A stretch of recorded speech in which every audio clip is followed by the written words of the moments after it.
The Wellness Show, Episode 11. Welcome to The Wellness Show, a podcast on health and wealth. I'm your host, Tyson Bannigan, the founder of the Extraordinary Healing Arts Academy. Join me as we get the latest insight, tips, and strategies from wellness providers, coaches, and successful, heart-centered entrepreneurs, and much, much more.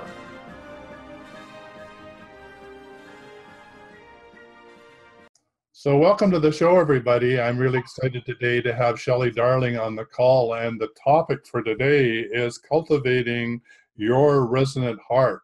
So without further ado, that sounds like an exciting topic to me. So Shelley, tell me a bit more about what you mean by that. Well, welcome, Tyson. I'm really excited to be on this show. So Cultivating the Resonant Heart, I think that's the name of a book, or the name of my story is, as far as back as I can remember, it's always been about love and truth and connection to heart, what we might call heart consciousness. And everything, I've been involved in so many things up to this point, but everything has had one common denominator, and that's really the heart. That's really about being your full expression, being that expression of truth and love that you are, and really trusting that. We were just talking about that, just really trusting that heart. And what does it mean? What does resonance actually really mean? And how do we cultivate? And a key word is, how do we maintain that experience of calm and clarity and feeling like we're on purpose? So really my life has been, through its various modalities, just how to bring that to myself and just really share that practice, because it's a practice. We're really learning how to do that. So I can modalities. You use the word resonance. I don't know if everybody's familiar with the concept of resonance. Could you just tell us a bit, what does resonance mean? Well, essentially, if you were even to look it up, it's about resounding, that sympathetic vibration that happens when we're in alignment with something. You can think about it as a guitar strings. When those strings are in harmony with each other, then we have these beautiful tones. And that's literally, as human beings, to feel that resonance feels like there's a sensation of harmony, of peace within inside of us that allows for a greater outpicturing of that in our life, with our family, with our friends, with our community. So you mean you're being resonant with the divine flow, so you're feeling one with that. Is that what you're saying? Absolutely, yeah. So you're feeling that you're one with the universe. Yes, absolutely. Yes. And so that is what coherence is all about. So resonating heart. So most people think that we have to figure things out from our brain, that this is a world in which we have to do in order to succeed. But you're really telling me that this is the old paradigm. So what's the new paradigm? Well, I like to think of it as the true paradigm. Good. Sometimes we can even get stuck thinking about the new paradigm. Right. So evolving a culture that is really living their potentiality. To me, resonance is really vital, because I was really recently, I've had this experience of my own heart resonance, my physicality. So here I am, in terms of being who I am. I'm holding resonance circles. I'm teaching about resonance, working with community coherence. What is that? How do we have individual pathways, but work together, see each other, support each other, really celebrate each other? Because mostly so the old paradigm is one of competition. We don't feel safe. We fear being with other people. Businesses really trying to get out there in front of the other business, sort of like the racehorse. And so the new paradigm, or really being true to ourselves, has to do with being in, working in diverse circumstances, situations, and experiencing a shared purpose. We're all here to have this experience of joy, of ecstasy, and infusing that in our work, trusting each other. How do we trust each other? But it first comes because we're having this pure experience within ourselves, that where our bodies literally, physically can relax, can stay open. How do we stay open to each other? So the experience of resonance is really evoking that and gives us a new perspective of how we can be and be with others, whether it's business or in community relations, anything like that. Well, you described yourself as the Queen of Hearts, and then you had this amazing experience in the last bit, which I really think underlines that our bodies are always trying to communicate with us with a language that is somewhat limited in that there's pleasure on one end and pain on the other. And so your body was trying to tell you something to the Queen of Hearts. So could you talk a bit about that experience? Sure. So summer, I had this experience where I discovered that I had a slow heartbeat. And I knew that I had been experiencing fatigue. I just thought I was out of shape. And so I went in and was doing all my cardio and going to the gym and playing tennis, but I still noticed that there was a certain, not a resilience in my physicality. And so in discovery of this slow heartbeat, what evolved was a new understanding. I had even though I've really been involved with nutrition, and I used to teach macrobiotics and was a gourmet health caterer, I really didn't understand the relationship of our the physical heart. So I began to listen and research, and basically discovered that what was happening in my own heart was that we have these 4 chambers, and the upper chamber was beating at its normal heartbeat.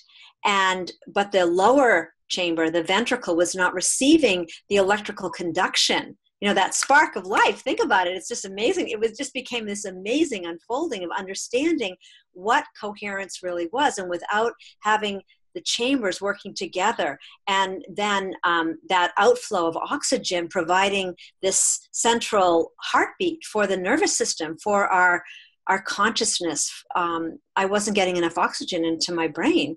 Although my heart, it was very fascinating because my lower heartbeat it decided it on its own. It started to create its own heartbeat because it couldn't get it from the upper heartbeat. And so it was slow, but it was regular. And eventually, through quite an array of circumstances, ended up with a pacemaker just a month ago. And I've been calling it a peacemaker because that was the actual experience that I was having in my life, that when there was coherence, I would experience the sensation of living without density. And about 2 days later, after having this procedure, I experienced a sensation of freedom, of movement, a sensation of aliveness that I hadn't been experiencing for many years. And that can happen from various circumstances. But for me, and what I was talking to you about was, how can we, when we have these physicalities, when we find out we have cancer, or when we find out that there's something very complex going on in our living system, our physicality, how do we stay calm? How do we stay listening for how that challenge is bringing us more information for ourself? That it's a growth mechanism. And so this was my experience, was in deeply listening and feeling the support system of my circle of people, the people that have been involved with really with resonance and with feeling that sense of well-being consciously. How do we move through our life with that? And so that experience has been a very potent channel for information in terms of a living experience of resonance, of the practice of resonance. How do we how do we maintain that? And so now I have to say this because this is really funny. So in my appointment after having the surgery, I went in and got really concerned because all of a sudden my heartbeat was really fast. I was measuring and it was in the 70s and 80s, and I'm thinking, oh my God, I think this is a little too fast. And so I went in and I told the doctor this. I said, well, I think my heartbeat's way too fast. And he started cracking up because I thought it was the pacemaker that was, that they needed to turn it down. Right. Maybe this was just too much. And he was laughing because he said, that's your own heartbeat creating that. The pacemaker is only keeping pace with your own heartbeat. And I think this has a message in terms of vitality and our creativity and our potentiality, that when we are aligned with that creative impulse within us, when we can relax and feel that cultivation of joy, there's something magical that can happen. And we're not used to that. And so part of this new paradigm would be really opening to that experience of joy infused in everything that we're doing, and that sensation of following, of being on purpose, of living our soul destiny in connection with others. Yeah, it sounds like being in the zone. It sounds like, riding the waves or surfing the Zambui, the magical wave that once you're in resonance with that wave, that you just get carried. It's just that alignment. And here you are having this personal experience, which really is the story of humanity that isn't in full phase coherence with their deeper, more profound self that's connected to source. We're just clouded up with our belief systems and our, the existing paradigms that we believe. And here you're actually demonstrating that when you have that aha of alignment in your body and your heart, that, whoa, the flow of energy is like, whoa, almost overwhelming. That's exciting. It must have been totally exciting for you. But yeah, it's been really, I just feel grateful. Again, just when we come back into gratitude, all the way for everything. And it's a whole different, everything. I guess the other piece I would say is the word integration, because we have a lot of these experiences and they kind of come in glimpses or maybe somewhat like an irregular heartbeat, but that those experiences are always there. And to me, the key part of the journey now is to experience integration, what that feels like. How do we embody this experience and have it be a lasting one? So yeah, lasting legacy for planet Earth.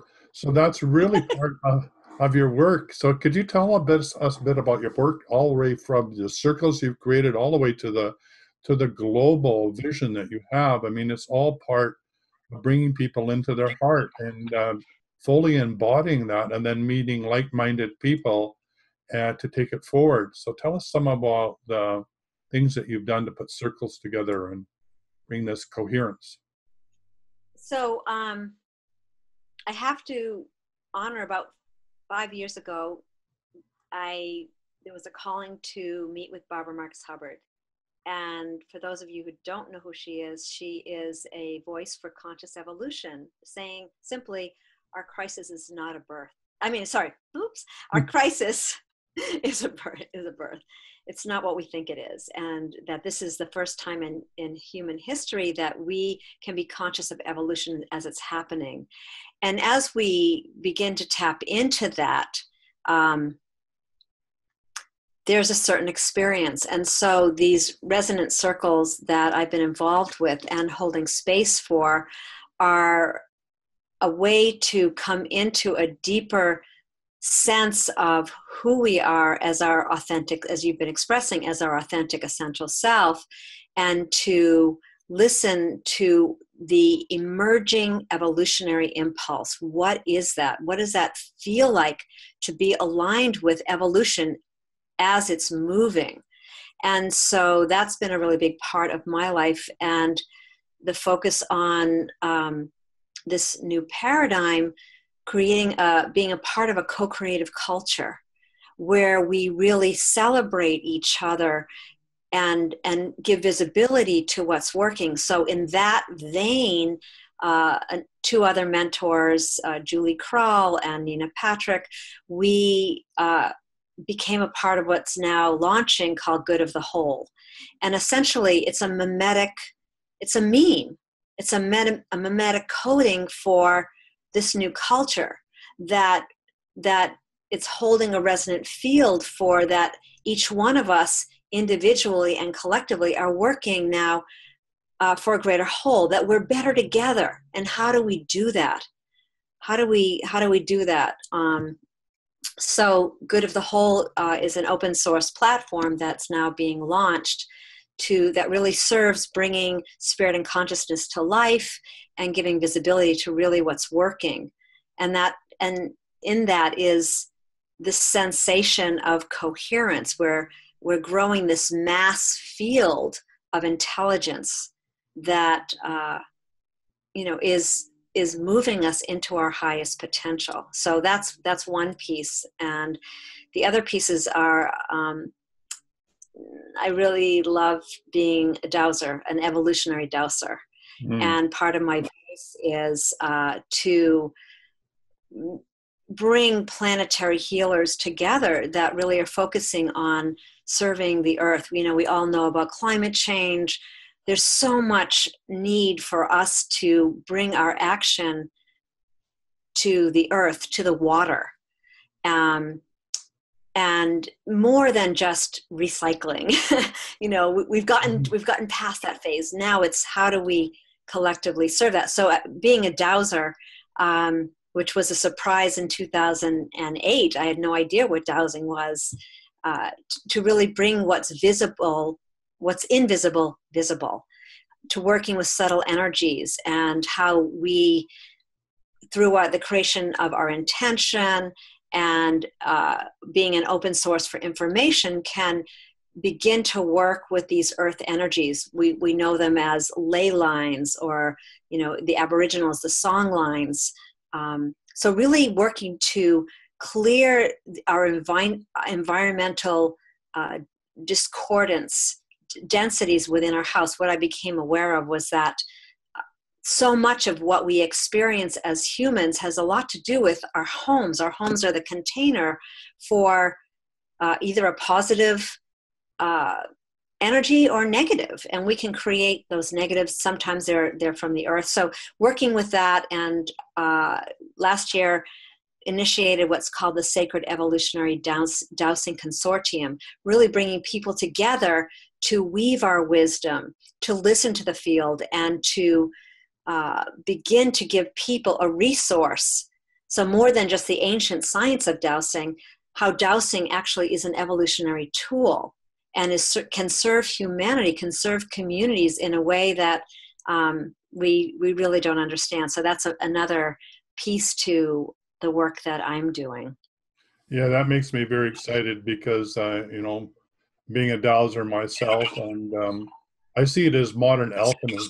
Truly is transformation, and that we are gifted with this ability that when we are aligned with the divine and we are attuned with the planetary intent, that we're halfway between the two, the divine creative flow, maybe call it the father principle, call it the mother principle, the planetary intent as we form the global brain, that we are allowed to truly be the alchemist. When we, abide by the law of one, we stand in our truth, we can transform these energies, and all the elementals, all the kingdoms, from the angelic all the way up and down, want to work with us.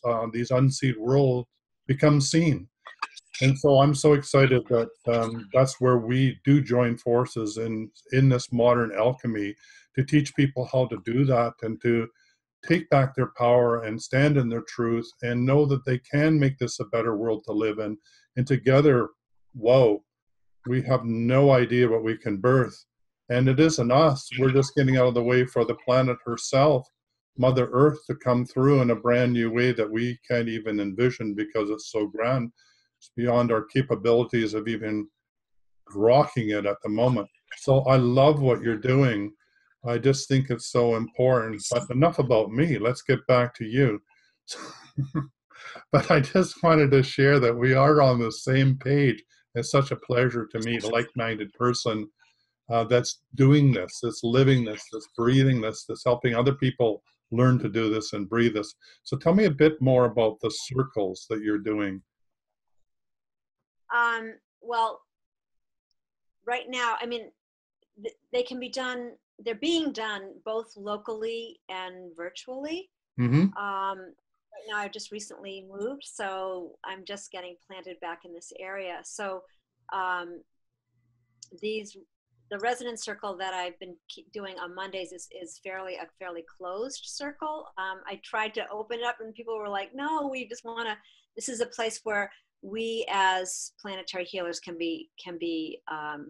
have this experience of restoration and for the work that we're doing. So in, I believe sometime in February, I'll be opening it up for a public resonance call. Mm-hmm. And that will through good of the whole. Also through this, it's so interesting how everything just weaves itself together. So through the Dowsing Consortium last year, we initiated Hearts Across the World. And Hearts Across the World you can find on Facebook. But essentially it was a place where we could connect across the world. And so the resonance circles were also done then and will be done more like that, where while we're doing our actions in the world, whether it's sacred ceremony or in business, we have an opportunity to come into a circle, a field. It can be 12 people, it can be 150 people. And the beauty of our technology is through Maestro and things like that, we can do that. So in terms of locally, it's not happening right now in my local area, but there are ways to find it in your communities where people are doing resonant circles, or there can be Vistar circles. That was where I first learned the Vistar. You can go to Vistar Foundation and discover more about their circles. Essentially, it's a way to tap into collective consciousness. And so if you can go to goodofthewhole.com and you'll be able to begin to find where these are. They're happening in Chicago, they're happening in Florida, they're happening in California. They're really growing. So there are many, many, many types of circles, which I really want to honor. There are, wisdom circles, there are all different kinds. These have a specific focus, and that's on the collective consciousness and how to allow yourself to be that conduit of the voice of creation itself and what that feels like. Because as soon as you tap into that, there's a sensation of being connected to the whole.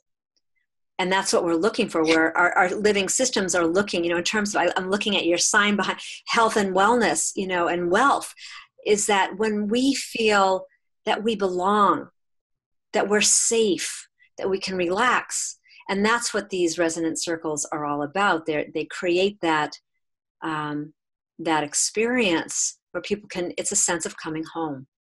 Yeah, that's why there is a heart there on one side and there's a dollar sign on the other, and then there's a phase coherence between the two using your right. So that when you are in your heart and you are in the divine flow, then all the money shows up. It's not like you need to go discover it or do anything. You're literally you being you, and showing up is all that's required. So we talked a bit about masterminds, and I love that. And I'm very much involved in masterminds right now, but you had a different take on it. Could you talk a bit? You've relabeled it, and I love the way you relabeled it. Could you just talk a bit about that? Can you hear me? Yeah, I can hear you. Well, I think there was a time when I was actually very resistant against the thought processes in the mind. And my whole journey was about love and truth in the heart. And that was the way I chose. Interestingly enough, my very first boyfriend, who I love dearly, we ended up going two separate ways. I went towards the heart and love, and he went towards the money. And and the mind. And it was very interesting for me to look at this later on, come back and go, wow, look at what happened there. And I feel that I have to own that there is a relationship. I mean, we just didn't get put with a heart. We have the heart's in the center of this living system, and we have this brain that's our genius. So to me, so it was interesting early on, we played with what was called Master Heart, which was a combination of heart resonance and the mastermind process. What I feel now is that when I talked about integration, so to me, what you're describing and what you're doing, and what is the evolution of the work that we are all doing, is the integration of both. That when there is coherence and we open to this resilience and relationship of this living system, because it's not just the heart, that the brain takes the information. We have ideas, we have a need for structure. I mean, then you get into talking about the divine masculine and feminine, the both the form, the structure, and the frequency. So, I don't know where you want to go with this, but I'm at the point where I really understand that relationship and need for having the structure, but having that call of action, love and action. It's coming from a place of a resonant heart. It's coming from a connection with divine will. So it's the union of our will and divine will. So really, working together. maybe a mastermind is not really a mind. We're talking about the heart-brain connection. I don't know what the new word would be. I know in the mastermind, they talk about the hot seat. We call it the love seat. So I agree with you. It's all about languaging that, this process of bringing like-minded people together, that was really Leopold's vision, that, those that could think similarly and could join forces, could do a magnificent work together. When we're saying, yes, Leopold, we get that, but we want to bring our heart to bear as well in this decision-making process.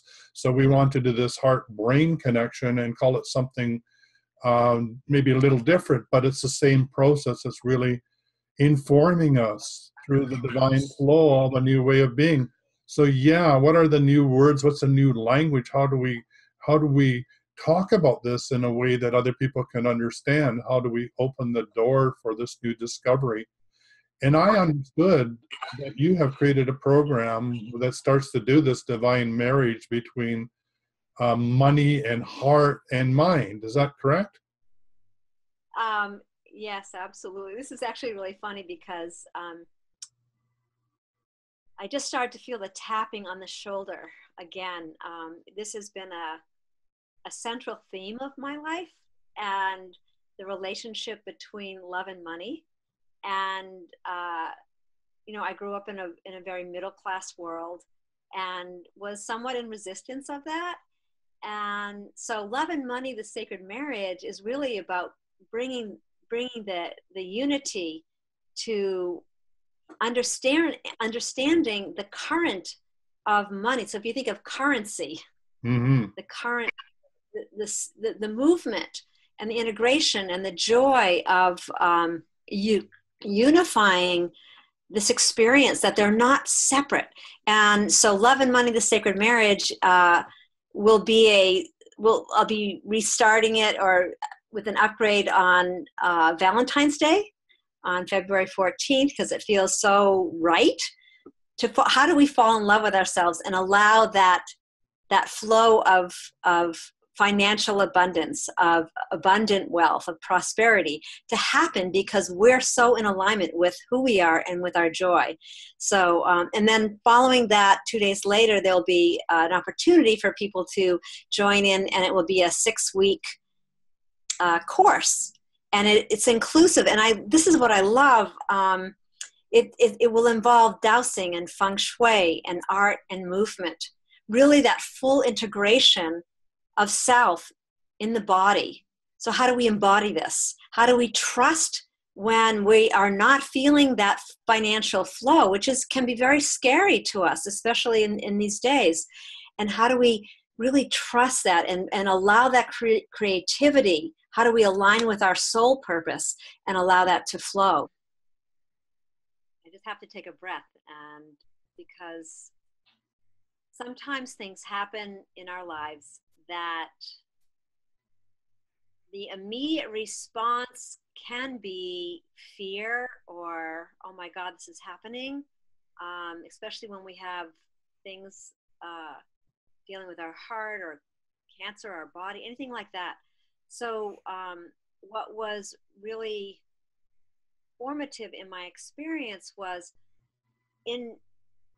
for so many years being focused on heart resonance and heart resonance circles and building coherence within community, all these terms that we're using nowadays in regards to being more connected to the universe, really feeling our soul purpose. So when this summer I discovered that I had a slow heartbeat, and it was really interesting because that first initial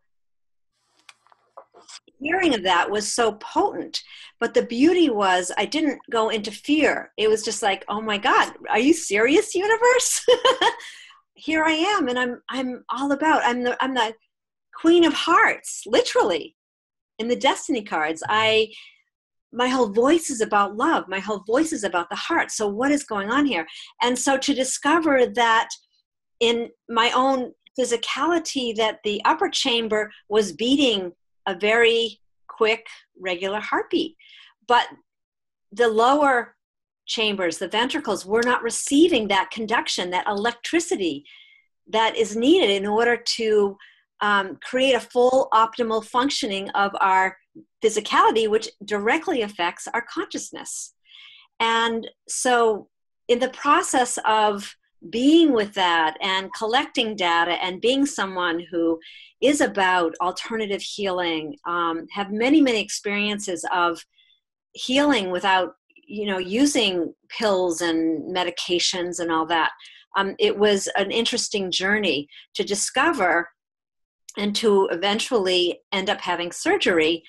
But I call it and receiving a pacemaker, but I call it a peacemaker. And I feel that's exactly was such a deep messaging to my living system and my consciousness, that without that coherence, we cannot have the full optimal vitality. And when you even think of love and money, that currency, that energy, that, think of a maple tree that's, pulling through the earth, its nutrients to create that sweet syrup that we all love so much, and that we are that, and without that heartbeat, that essential heartbeat beating in coherence, in resonance, there's a direct relationship there. So this journey of having this experience and then even 2 days later, after receiving this peacemaker, I noticed that this density that I had been experiencing was gone. There was a sense of lightness of being. Probably there was enough oxygen flowing through my system. And so for whatever reasons that each one of us has certain experiences in life that actually don't feel so good, that are scary or fearful, if we can begin to shift and understand, be with that challenge, be uncomfortable in that situation, don't go into freaking out, but actually to begin to go, okay, what is this? And that sense of being is really what's being called in. How do we do that? And when you have, pulling it back to these resonant circles, when we have a collective that can hold that for us as we are holding it for everybody else, and learn how to work with what we're calling higher consciousness or intuition, which is really our essential self, our authentic self, then something else starts to manifest. And I feel like that's really the potential of us working in co-creation. That is, to me, when we're talking about co-creativity, that's the essence. And how do we weave our wisdom in this? Yeah. So I'd like to jump off on that. That was great, Shelley. Thank you for giving me that look into your life and understanding the upper chamber, the lower chamber, the coherence in your own life, and how some of the dilemmas that we face, is not knowing how to listen to our body, that our body only has a language of pain or pleasure. And there's limited ways for it to have a conversation with us. And sometimes we just don't know how to listen.